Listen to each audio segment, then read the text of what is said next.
ఇలాంటి నీచమైన రాజకీయ నాయకుల్ని పార్టీలు సస్పెండ్ చేయాలి, ప్రజలు బహిష్కరించాలి. మళ్ళీ ఏ మహిళకి ఇలాంటి అవమానం జరగకూడదు.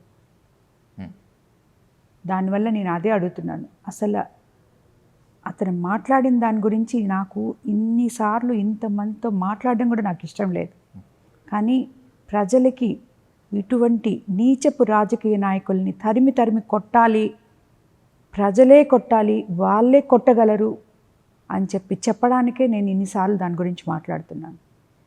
ప్రజా జీవితంలో నుంచే బహిష్కరించాలి ఇట్లాంటి వాళ్ళని. తెలుగు రాజకీయాలు ఒక ఎత్తు, ఆంధ్రప్రదేశ్ రాజకీయాలు ఒక ఎత్తు, వైసీపీ రాజకీయాలు ఇంకొక ఎత్తు అనేటువంటి అండర్లైన్ చేసుకునేటువంటి స్టేజ్కి వచ్చారు. ఎందుకంటే ప్రాంతాల్లో ఉండేటువంటి ఆయా ప్రాంతాల్లో ఉండేటువంటి వైసీపీ నేతలు టార్గెటెడ్ ఉమెన్గానే మాట్లాడుతున్నారు. దాంట్లో ఇప్పుడు విక్టిమ్గా ఉన్నారు ప్రశాంత్ రెడ్డి గారు. మీరు వైసీపీలో ఉన్న వాళ్ళకి అది చెప్తారా, లేకపోతే టీడీపీ నేతలు మీ పార్టీ నేతలు ఆరోపిస్తున్నట్లు వాళ్ళ డిఎన్ఏలోనే టార్గెటెడ్ ఉమెన్ ఉంటుందా? మేబీ అదే ఉన్నట్టుంది. ఎందుకంటే ప్రతి ఒక్కరు ఇతను మాట్లాడుతుంటే ఇంకొక నలుగురు ఐదుగురు చెంచా లీడర్లు నవ్వుతున్నారు. వాళ్ళు ఇది తప్పు అని చెప్పట్లేదు. ప్రతి ఒక్కరూ మాట్లాడింది ఏం కరెక్టేనే, తప్పేం మాట్లాడలేదే అని మాట్లాడుతున్నారంటే వాళ్ళు ఎటువంటి నాయకులు అనుకోవాలి? మళ్ళీ ఒక్కొక్కరు మాజీ మంత్రులు, ఎమ్మెల్యేలు, ఇలాంటి లీడర్సు ఎక్కడైనా ఒక తప్పు జరిగితే ఆ తప్పుని ఇది తప్పు, మీరు ఇది చెయ్యకండి అని చెప్పి వాళ్ళకి లీడర్ చెప్పాలి. మంచి జరిగితే ప్రోత్సహించాలి, తప్పు జరిగితే తప్పు అని చెప్పాలి, అన్యాయం జరిగితే ప్రొటెక్ట్ చేయాలి. ఈరోజు నన్ను మన సీఎం గారు ప్రొటెక్ట్ చేసినట్టు ప్రతి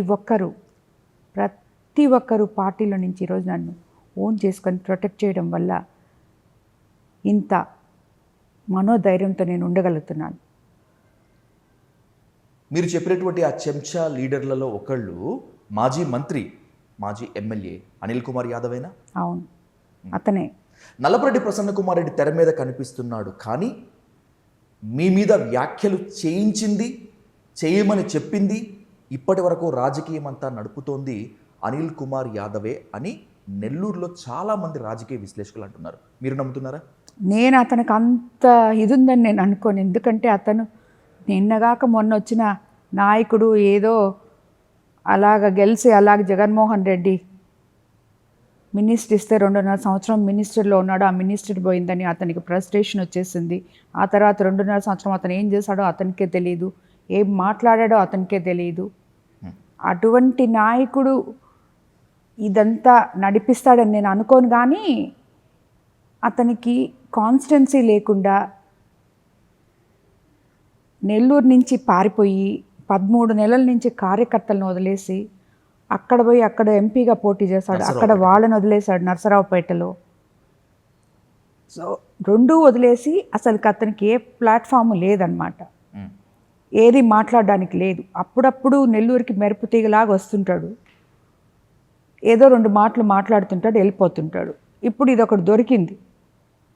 సో ప్రసన్నకి సపోర్ట్ చేసినట్టు, ప్రసన్న పక్కన మాట్లాడినట్టు, ఆయన లీడర్షిప్ ఏదో నేను లీడర్ని అని చెప్పి 10 మందికి చూపించుకోవడానికి ఊరికే ఏదో మాట్లాడిపోవడమే. కానీ అతన్ని ఏదీ చేత కాదు అతనికి.